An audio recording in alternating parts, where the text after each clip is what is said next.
I've decided to try out a weekly or monthly vlog about what happens in the studio. This is new gear, new clients, future ideas for expanding the studio. It's just a way for me to get ideas out of my head onto paper, or in this case, video in form of a vlog.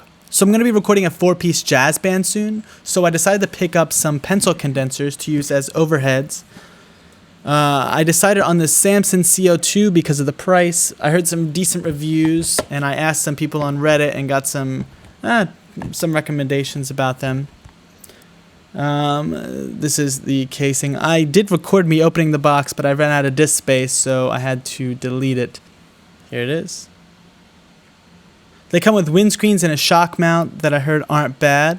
I'm glad I won't have to buy anything else to use them right away. An honorable mention, like the second mic choice that I was going to choose, were the Studio Project C4 match pair.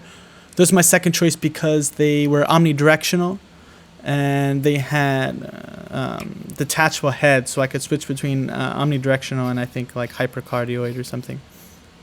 Still good mics, decent for the price. I think there was only $120. I could have paid less, could have bought them used, but I thought it wasn't too bad for what they were, and I needed them sooner than later. So these are going to be for overheads for when I'm recording the drums in the jazz band. Look at this picture. Look at this picture. See those three slits? 3 slits at the top right there? Why did they give you not that mic? Look at this. Oop, there you go. These have 5 slits. I don't understand it. I wasn't sure what I'd be getting online because I've seen so many pictures of one or the other. So I'm glad that I guess I did get this one. They do look a tad nicer. I'm also interested in getting into more binaural recordings, which requires 2 omnidirectional microphones with a space between them. That's another good reason why the Studio Project's mics were on my radar, is they offered omnidirectional. The Samsons are only supercardioid. For those of you who have no idea what I'm talking about, I have a link right here, or I'll put something in the description that shows a live jazz band recording, and it sounds like you are right there in the room. You have to use headphones though. This doesn't work with normal speakers, but any pair of headphones. Some of you might be more familiar with the barbershop version, where it sounds like you're getting a haircut. It sounds like the dude's walking all around you. The only way to do that is with a binaural recording. Some other new gear I got was my second DBX 160X, which is a mono compressor. This new model is the Japanese model, and my original model was the USA model, made in the US. I have noticed some differences in these two, so I'm not going to be able to use them in a stereo pair. I have a few more tests to run on them before I give any conclusive data about it. So give me another few weeks maybe. I really like using analog compressors, and these are not bad for the money if you want to check them out. Again, that's the DBX 160X.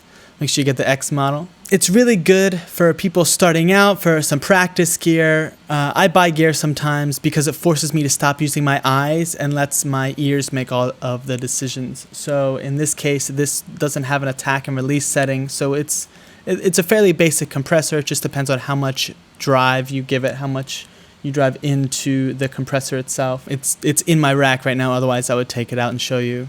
So that's it for some new gear this past week.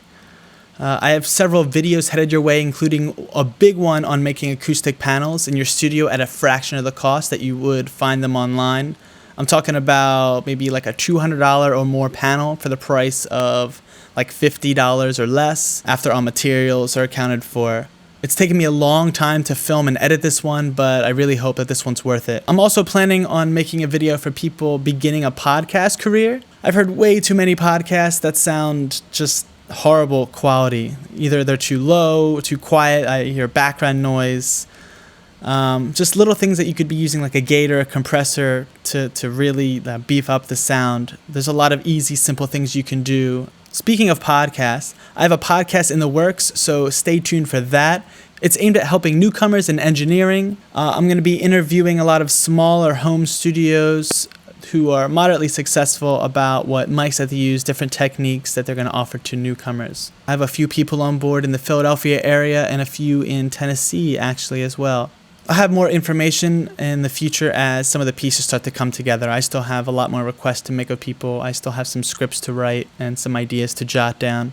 This past week, I've also launched my Patreon account, which you can find at patreon.com/Soma, Soma. This is going to help me buy new equipment and stay focused on making content more frequently. So all my videos will be free to watch always, but this is your way of saying thank you for helping me out. I would appreciate it immensely if you could give anything. No pressure, you don't have to, whatever you want to do. But I think that's it for this week's blog. If you have any feedback, let me know. Thanks for watching. Never stop making music. Oh, wait.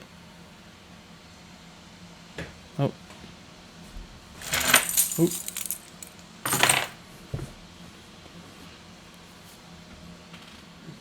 This is my cat.